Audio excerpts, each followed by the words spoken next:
Alright, here's my opening attempt to convince people who like guns and want to keep their guns to watch until the end of this video. At no point in here do I suggest that it's realistic or even a good idea to try and take everyone's guns. Nowhere in here do I suggest banning all gun sales, and I spend very little of this video talking about the NRA. I think we all get it by now. Boycott Delta, Georgia, stop renting cars, whatever. I don't care, and nobody still paying dues to that group is going to have their mind changed by me anyway. So, why are we talking about this? Well, if you don't live in the U.S., you might not know... Okay, I'm skipping this section. You all know that Americans keep killing each other en masse with guns, specifically with semi-automatic weapons. I'm going to specifically try to not mention AR-15s in this video because even I am starting to roll my eyes every time they bring it up on the news. I want to talk ideas and compromise. I don't think any one of the ideas in here, in isolation, is going to solve everything. In fact, to a certain degree, it's impossible to stop all instances of gun violence, but we can certainly reduce them. Number 1. What do I believe should be covered under the Second Amendment and thus open to purchase by all U.S. citizens over a certain age? 18, 21, I'm trying to come at this from a point of logic. I'm trying to come at this from the point of view of someone who believes we do have a right under the Second Amendment to own weapons. Single-shot weapons. What I mean is, weapons that must be manually cycled after each shot, and I've identified 3 major types, and their uses. Hunting rifles, shotguns, handguns. Let's go through them here. Hunting rifles. Hunting is fine. I grew up deer hunting in Pennsylvania, controls population, stops the spread of Lyme disease through like deer ticks, and it gets you a lot of meat for pretty cheap. Recreational hunting can still exist with gun control measures in place. You can have a lever action rifle like I do, or you can have a bolt action, break action, look at all this stuff. There's probably more I'm forgetting, but you kind of get my point here. Nobody needs a semi-auto hunting rifle, unless they're just like, really bad at shooting things. Also, like a magazine limit of some kind. I don't know how many is good. Smart people can figure it out. They can study that. But Pep, what if I'm hunting a mastodon and I need to have my modded G3SG1 in case it charges at me? No! If you want to hunt something that can kill you, you absorb that risk. You get good or you stop hunting grizzly bears and lions and stuff. Stop hunting lions, they're cute. If a monster needs to be stopped, we'll call the police. We're civilized. Shotguns.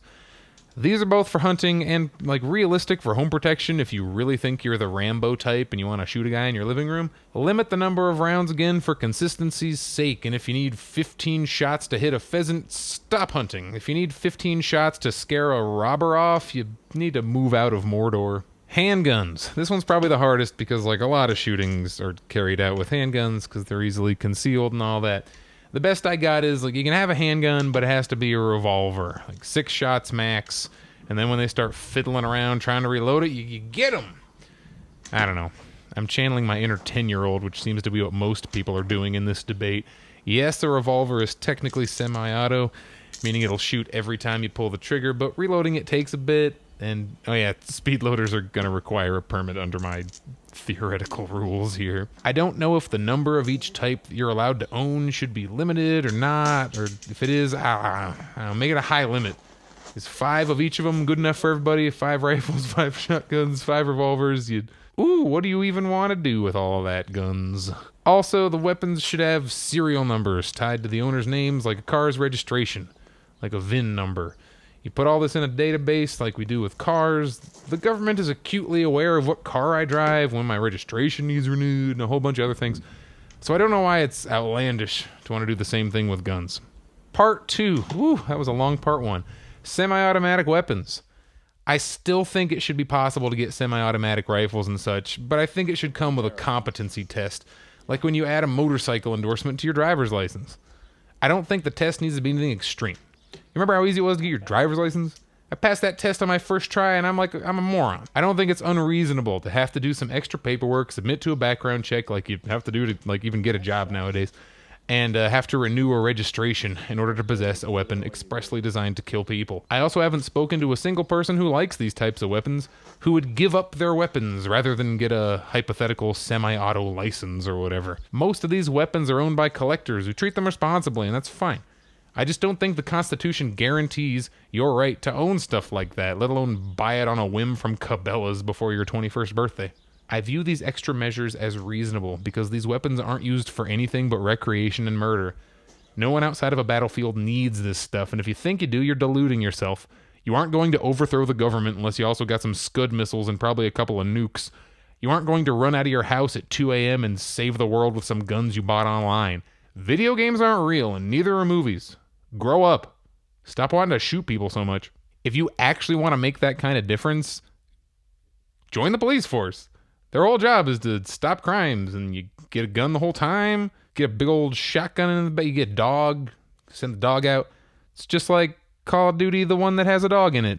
You know, what you think real life is like. Number 3, buyback program. So what do we do with all these guns that are already out there? There are millions of them.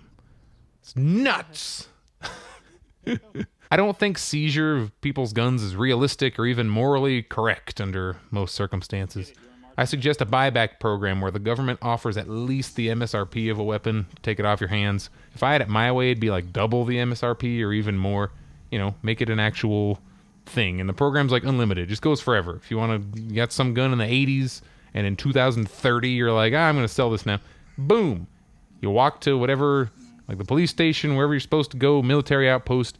You hand it in, you get a check.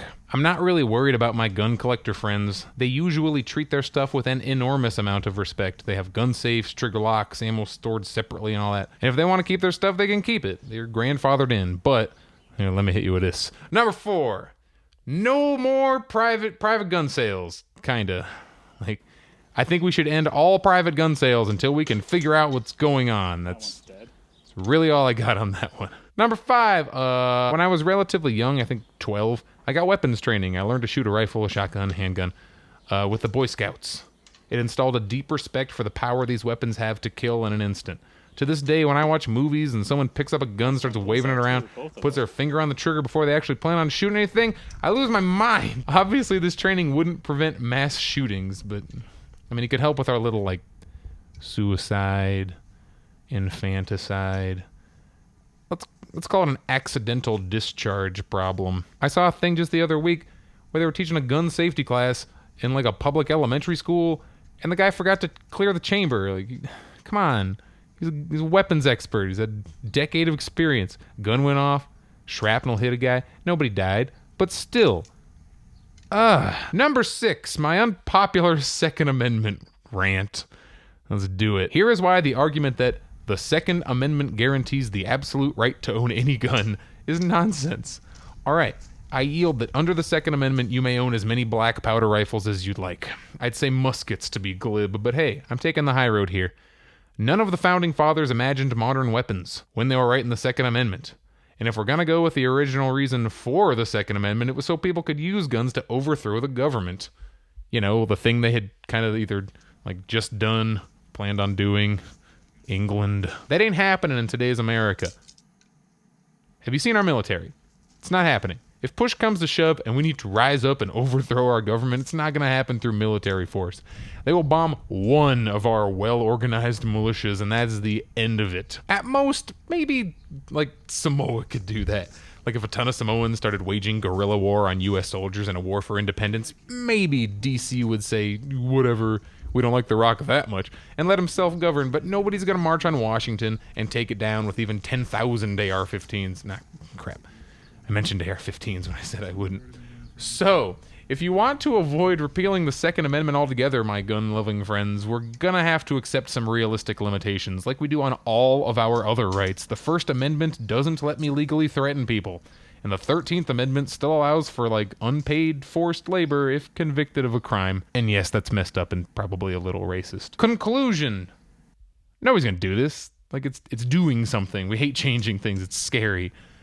What if it doesn't instantly solve everything? Look, I'm just a guy on the internet who bought a GoPro and a tripod. I think doing something about a problem is always better than doing nothing. And if we try something that doesn't work, you try something else. You keep trying. I'm sick of hearing how fewer guns won't lead to fewer gun deaths. Try it.